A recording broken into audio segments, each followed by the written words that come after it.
nga ne Lami SL waaw merci moom lañ bind nii si ginnaaw merci nay leer Live SN.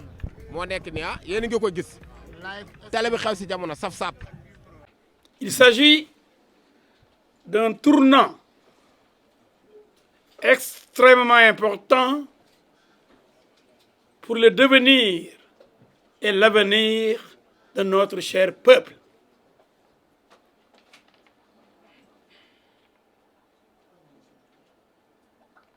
Toutes les candidatures les plus fantaisistes, les plus téméraires seront enregistrées. Et naturellement,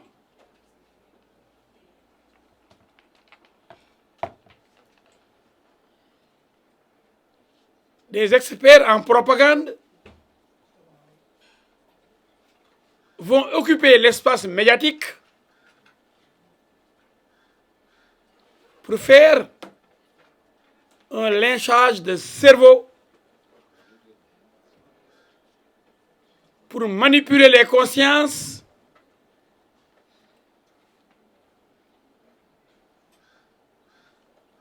pour l'élection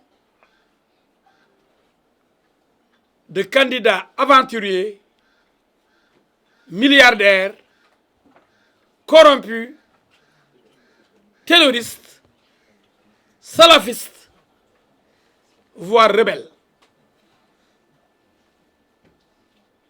Notre pays doit rester un et indivisible.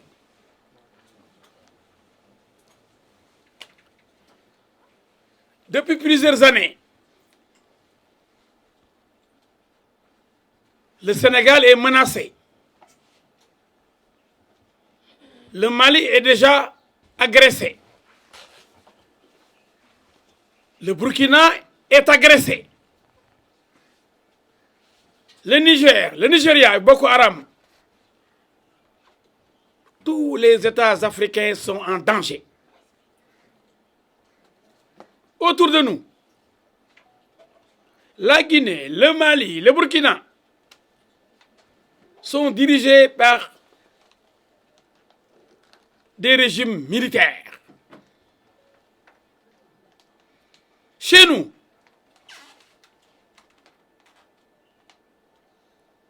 de soi-disant politiciens ont voulu appeler l'armée au pouvoir, ont tout fait pour diviser nos forces de défense. Des leaders sont allés jusqu'à dire que les militaires qui sont allés au Mali ont été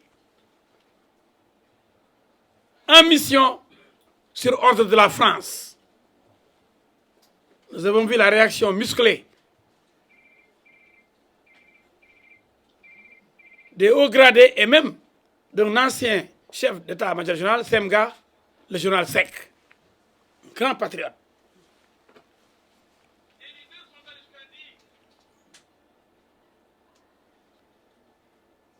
S'il vous plaît, ceux qui veulent faire une autre conférence de presse, dans la même conférence de presse, un peu de respect, s'il vous plaît, pour vos confrères. Aucun sabotage ne sera toléré ici. Aucune infiltration ne sera acceptée. Je vous le jure. Je connais les as, les experts en sabotage. Parce que Boudoul Nyom du Keren, ici, il n'y aura pas de gatsa-gatsa. Ici, il n'y aura pas de menace. Ici,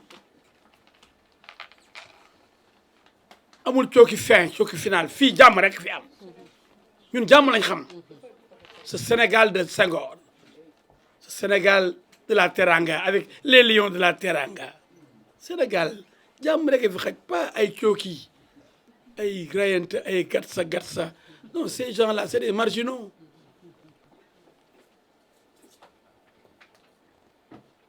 Je disais donc que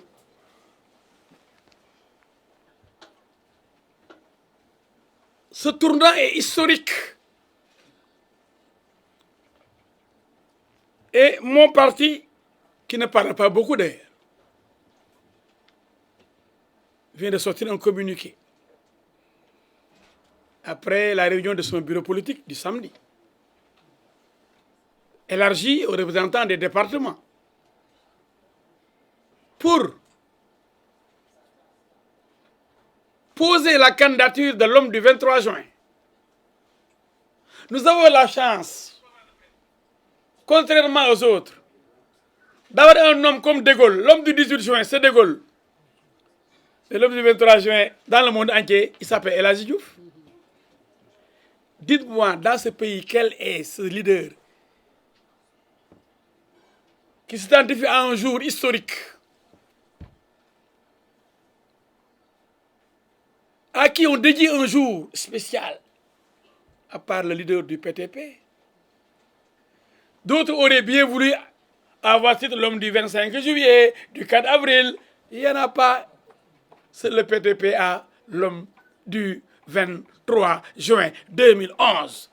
C'est pourquoi j'ai voulu la projection, quelques 3 minutes,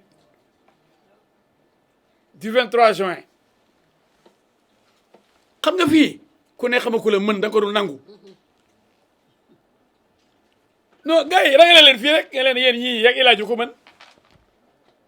Mais on va dans les médias là, je suis responsable de tel parti, je suis président de tel candidat.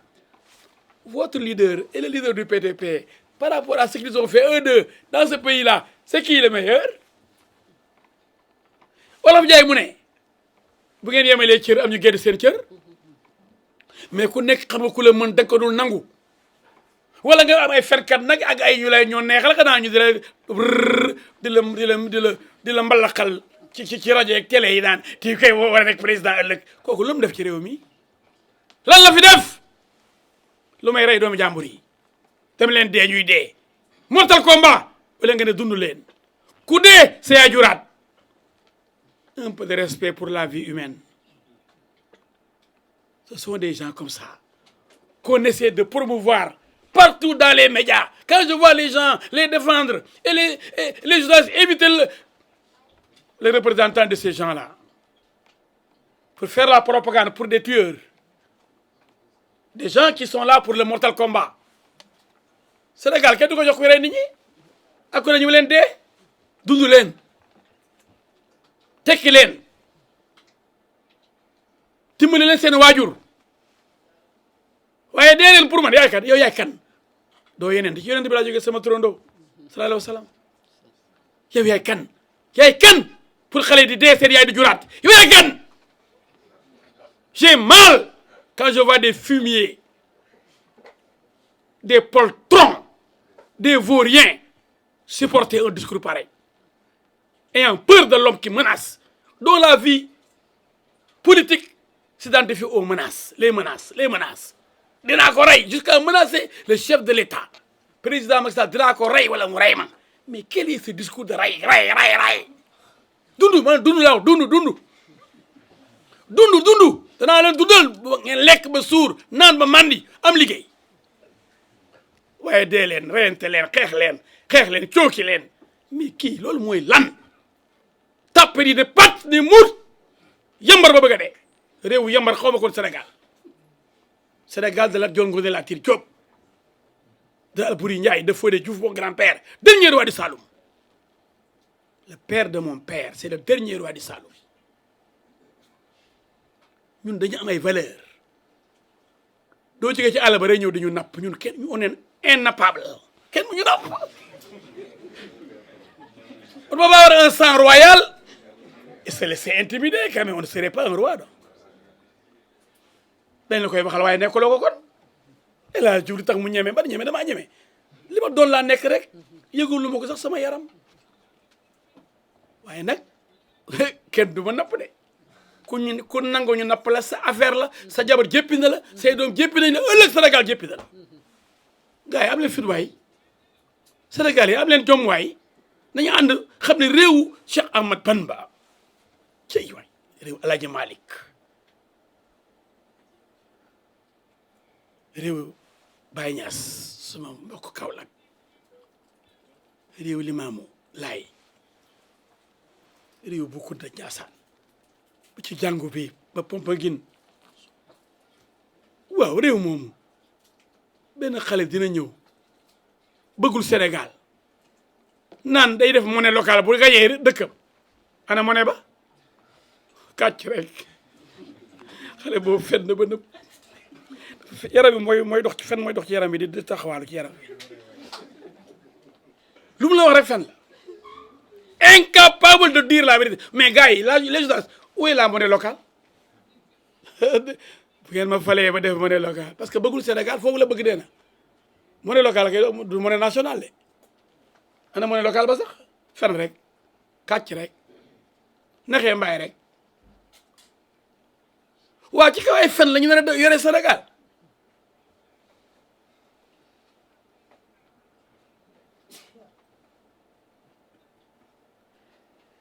la même personne du ma so yàgg ci moom dama ñëw après sama programme pour wan leen ni kooku moom mbokkul ndax fenkat di ko jox suñu dëkk fii la taxaw ne Macky Sall am na droit 3e mandat moog Barthélémy Dias def naa conférence de presse Café de Rome wane leen ñoom bu ñuy wax waaye depuis ñaari at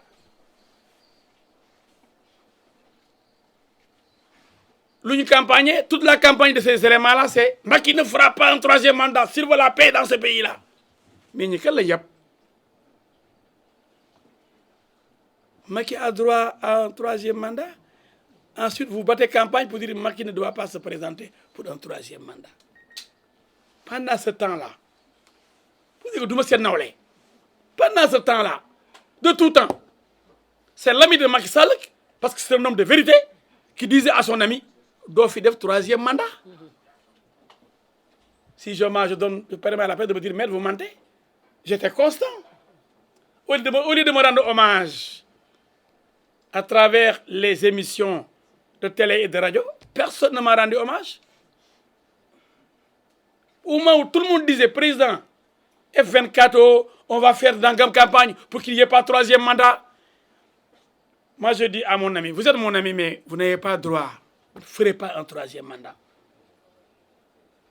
est-ce que je l'ai pas dit gars yi waaye kenn du ci du ko répété ñaane ngeen koo wax Sénégal yi dañuy ñaan léegi wala parce que bu ñu ko waxee dañ may jox pouvoir ndax fenkat yi waxoon ne am na ci droit ba yàgg ñuy campagne wala amu ci droit la ñuy teg naan ñooñu am doo ko fi defee de fenkat ah te ci reyante te ñoo ne woon am na ci droit man de tout temps yaay sama xarit waaye doo ko fi defee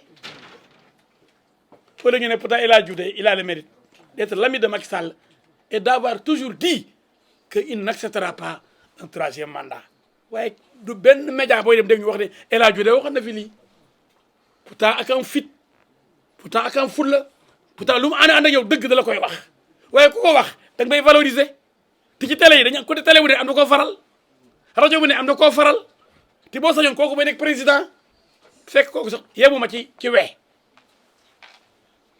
mais dañu may nëbbal samay jaar-jaar ak samay jëf yu am valeur teg fi jëfi fenkat yi warkat yi reykat yi les tueurs les voleurs les menteurs les propagandistes les populistes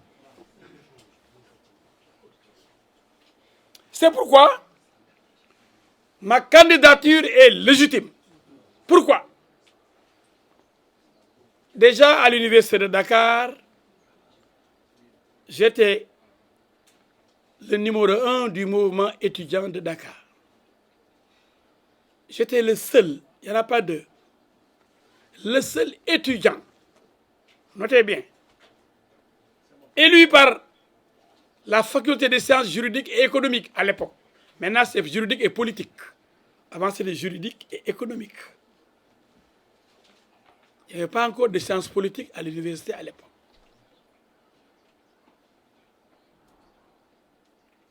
J'étais le seul étudiant élu à l'assemblée de l'université. Un seul étudiant était élu pour siéger à l'assemblée de l'université. D'abord avec le recteur Seydou Madanissi, ensuite avec feu le recteur Souleymane Niang. Il y avait des urnes déjà, on votait. Donc moi, déjà à l'université, les étudiants votaient pour El Hadji Diouf pour être le responsable de plusieurs milliers d'étudiants.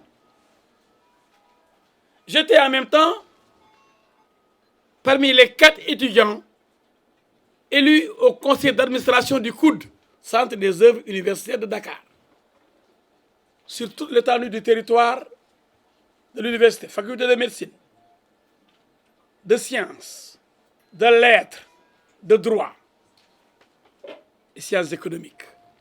On était 4. Kéba Dramé, Djibi Gueye, Babacar Ndaw, ancien ministre, et El Hadji Diouf, ancien ministre. Membre du conseil d'administration du COUD. Nous sommes dans les années 82, 83, 84. Beaucoup de journalistes ici n'étaient pas encore nés, certainement.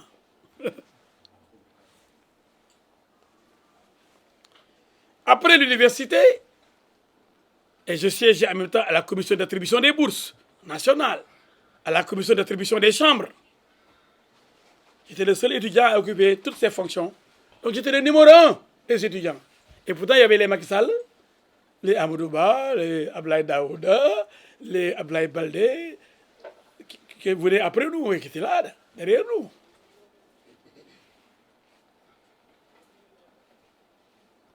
Mais j'étais le chef. J'étais déjà le leader. Avec Mohamed Bazoum, l'actuel président du Niger. Salif Diallo, le feu président de l'Assemblée nationale du Burkina Faso.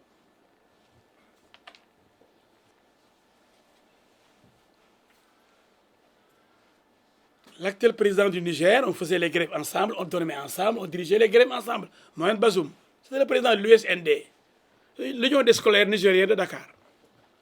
L'USND. Attention, nous sommes djar. Mais dans la vie associative, j'ai dirigé les Djaras de Dakar.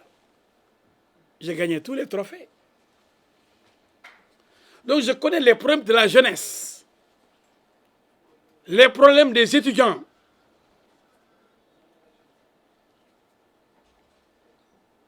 Ceux qui ont fait brûler l'université, lorsqu'ils étaient étudiants, ils faisaient partie des cercles des Ebadou Rahman. Il n'y a rien contre les Ebadou et les Ebadou. Mais ils ne s'intéressaient pas aux activités de l'université. Maintenant, ils veulent être présidents. Et ils veulent brûler notre université. Et ils ont brûlé l'université. Le temple du savoir. Ce sont des ennemis de la nation, ces gens-là. Donc, le candidat El Hadji Diouf, ancien dirigeant du mouvement étudiant, ancien membre du comité central et du bureau politique, le politburo de la LDMPT, avec Babacar Sané, ensuite Ablaye Bakili, Mamadou Ndoye, Mamadou Diop Castro, Yorodé. Nous avons cheminé ensemble pendant 20 ans. J'ai fait 20 ans à la LDMPT. De 1980. J'étais en classe de terminale. J'ai été recruté par mon professeur de philosophie, l'excellent Famara Vissar de la LDMPT. C'était mon prof de philosophie. Et comme j'étais premier en philo tous les jours, le professeur me donnait des livres. Finalement, il m'a recruté, j'étais son meilleur. Et j'étais le meilleur élève, bien sûr, de tous les lycées Gaston Berger. J'avais la meilleure note de toutes les terminales réunies. En philo, mon professeur m'a donné souvent 18. C'était toujours entre 17 et 18.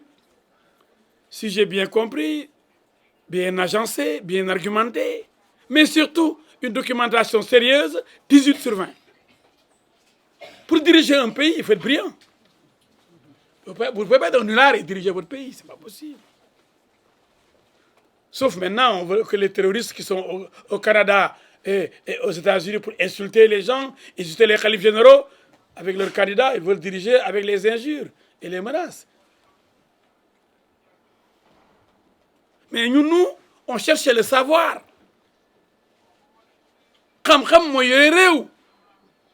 Mais regardez-les tous, ils sont tous en prison presque à cause des injures, des diffamations sur Alassane Ouattara. Mais c'est des malades. Ils sont malades. Cette caste-là de politiciens malades qui ne fait qu'insulter, calomnier, diffamer. Ça ne peut pas continuer. Et après on dit, on présente des excuses à Macky Sall et à Alassane Ouattara. Mais un homme responsable doit faire ça. Mais depuis quand Notre pays manque de respect aux anciens. Les anciens, on les vénère. Comme disait Amadou Hampâté-Bâ, un vieillard qui meurt, c'est une bibliothèque qui brûle. Aujourd'hui, on insulte même le khalife général. Les khalifes généraux sont insultés copieusement. Parce que ce sont des ânes. Celles qui sont capables de faire cela. Quelqu'un a dit, élire une personne déterminée, je ne vais pas prononcer son nom, ce n'est pas important pour nous. Ce que nous voulons, c'est nit. Mais depuis quand les partis politiques s'occupent de la religion, c'est interdit. Un parti ne doit pas s'identifier à une religion, ni à une ethnie, ni à une race, ni à un sexe. C'est la Constitution.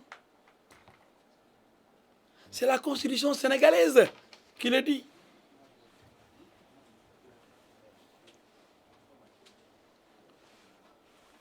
Donc,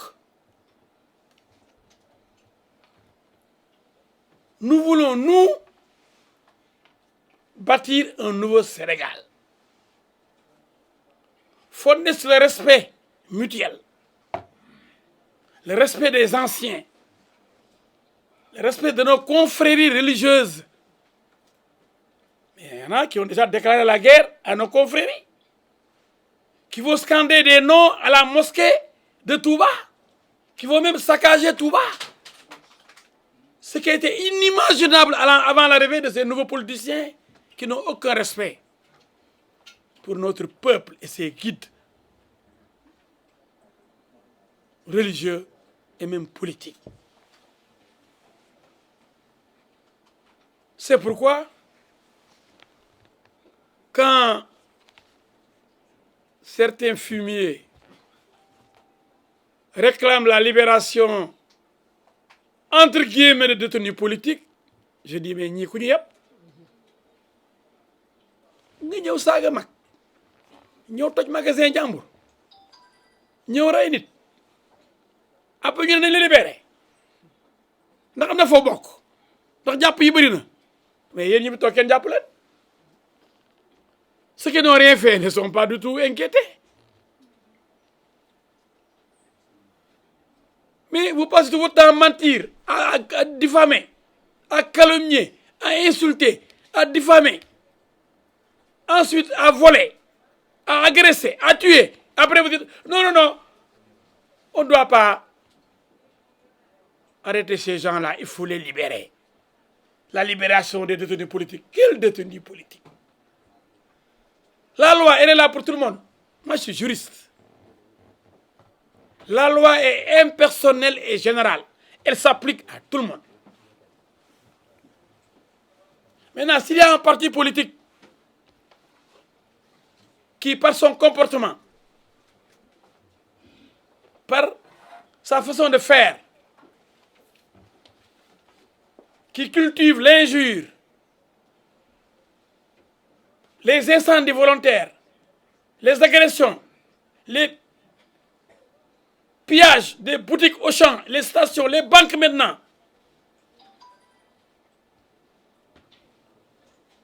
Mais on les arrête et massivement ils sont en prison. On dit oui, on a arrêté beaucoup de... Oui, on a arrêté tous les voyous, oui. Un voyou, sa place c'est la prison. Un bandit, un agresseur, un tueur, sa place c'est la prison. Qu'on ne nous tympanise pas à dire oui, on s'acharne sur tel parti, on arrête. C'est un parti de voyous et de bandits. Ces bandits vont être mis hors d'état de nuire. Voilà.